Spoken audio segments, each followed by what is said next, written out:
Alright, first round. We lost a die roll, which is a little bit of a bummer. You definitely want to win it with this deck, but it's not, it's not like you can't win. It's just some decks are sort of in between on it, but this one's very much a wanting to win the die roll type deck.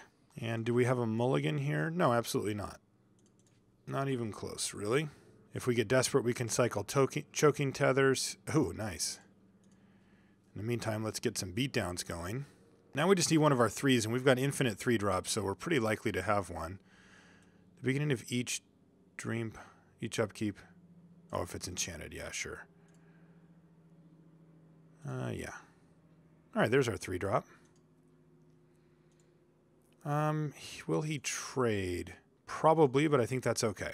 We take less damage that way, and he doesn't trade anyway. Alright, and it can make our our Predatory Nightstalker better later down the road. Like, it's kind of all upside. Our Repel gets better if he keeps it around, so it's sort of like, we like it either way. Is this Elephant Guide? It is, so let's tap that thing down.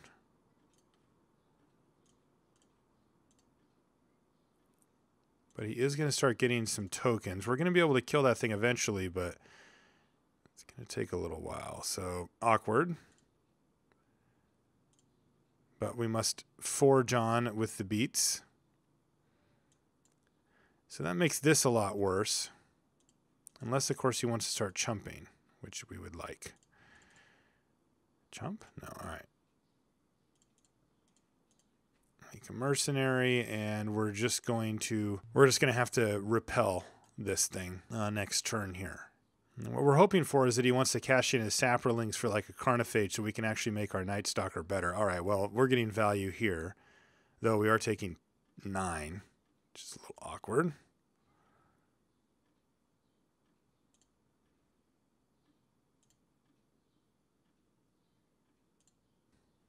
So let's fight. And for the love of God, trade off those 2 saprolings for this Carnophage. No, you won't do it. Okay. I don't blame you, but I'm not happy about it either. This I am happy about. So we get to start chipping away back at him here, though. Predatory Nightstalker, probably the play next turn.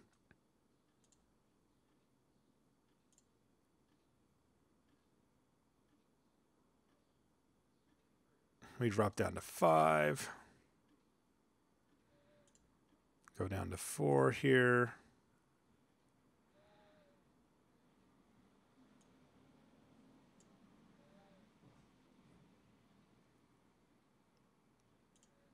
Attack with the mercenary.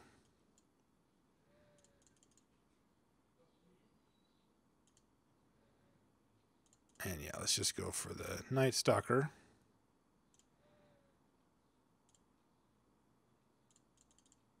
All right, and then we say go.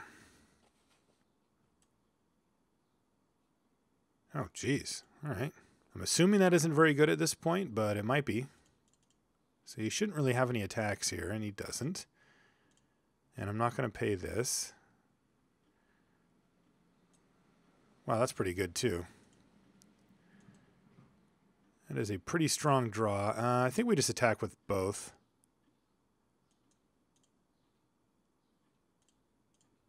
I think if he wants to trade here or for some saprolings, it's fine either way.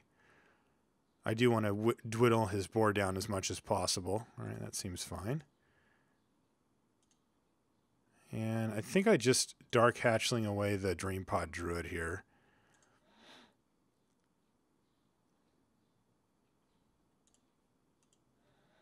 I mean, he could put something ridiculous into his hand, but he's got, what, 6 mana already? Like, doesn't really feel like he's getting that much of an advantage off of Norwood Priestess, and it's just a stupid 1/1 as it sits. This has a higher upside if he were to draw like another Elephant Guide or something along those lines. What is this? He's only got 1 card left. Is it a Chain Lightning? It is a Chain Lightning. We go to 3 here, and then we get to start beating down pretty hard here. I think the play is to probably, let's see, he's at 8. We can hit him for 2, 3, 4, 5. We can hit him for 7, but there's no real point in that. So I think what we do here is we trade 1 life for 1 life.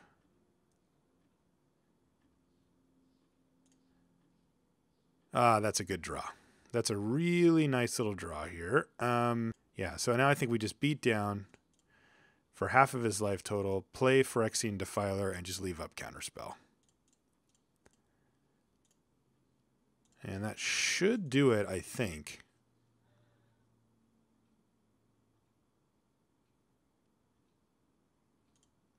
He's going to cycle a Tranquil Thicket, and we'll just basically counter anything he plays here.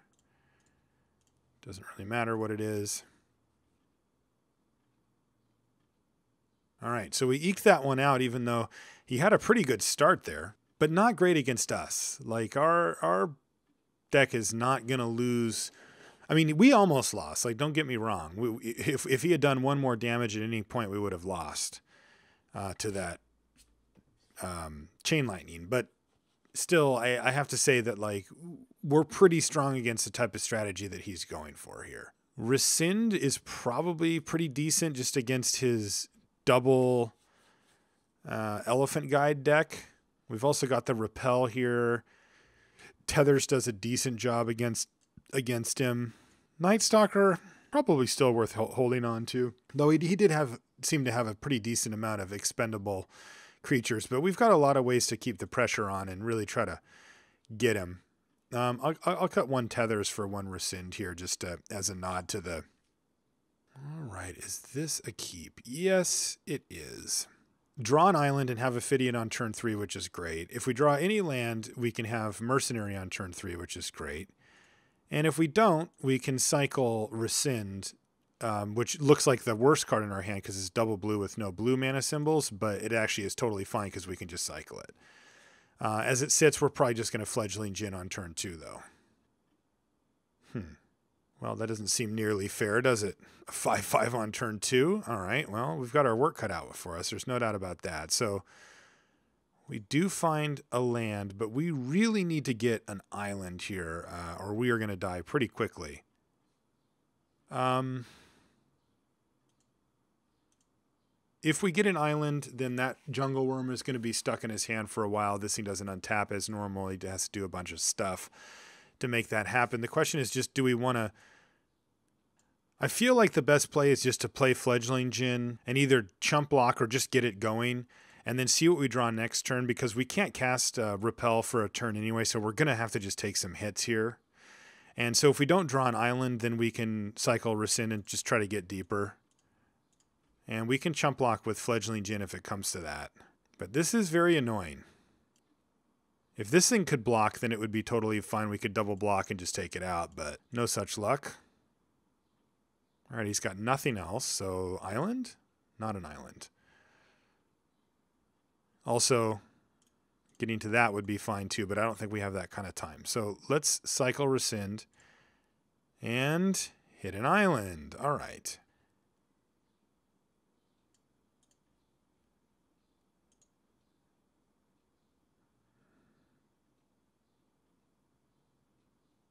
Yeah, I'm going to chump block with this Fledgling Djinn. I think that he, like, it could get really ugly for us where he gets to hit us again. We go down to 9, we go down to 8 on our upkeep, then we bounce this thing, and he either recasts it shortly after, or he just doesn't do anything, and we die to our Fledgling Djinn. I just don't think that our Djinn is going to have enough of an impact here to take over the game. We will play it like such. Now, though, I think I do want to play Ophidian here. Because now, if he doesn't do anything, like let's say he takes his turn to untap his Mana Vault, then we get to just blow him out with Predatory Nightstalker. Do it? Yes, do that. I mean, sure, we take another 5, which is annoying, but if we get to Predatory Nightstalker him here, that's huge. If we don't, we've got a nice backup play with Repel. Just to set him back and get a card. He's definitely going to attack with his Jungle Worm. The question is he going to tap this stuff just to get something else into play here? And he might. I mean, he loses a mana doing it that way, so I figure if he had a 4-drop, he would have cast it last turn. All right, so we're going to get him here, it looks like. Now we draw back up Expunge just in case as well, which is nice. Yes. Yes. Boom, that's huge. And let's start loading up the hand. All right, now we're in a great spot. Now we've got Repel and Expunge plus another threat here. So like next turn we can play Dauthi Mercenary, Expunge whatever he plays here, hit him for 3, draw an extra card, etc. Looks like he's going to go huge here. Wow, what is this? Elvish, oh, this thing, yeah, sure. That is dead. I wonder if I just want to repel it. No, I think I want to expunge that. That way we can get the mercenary down. Let's see what we draw first, though. I usually take the draws for quite a while here. Wow, Chainer's Edict, too. Exactly what we wanted this deck to do. I'm so happy. He's got something else huge. Chartooth Cougar. Well, pretty big, but not big enough.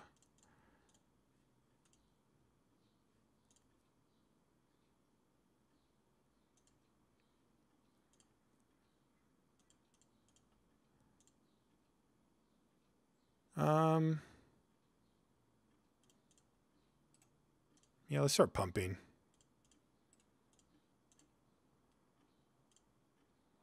While the coast is clear. Oh, gosh. This is getting bad. And we've already got mana on board to flash back Chainer's Edict, so his next play dies. He'll have to play something...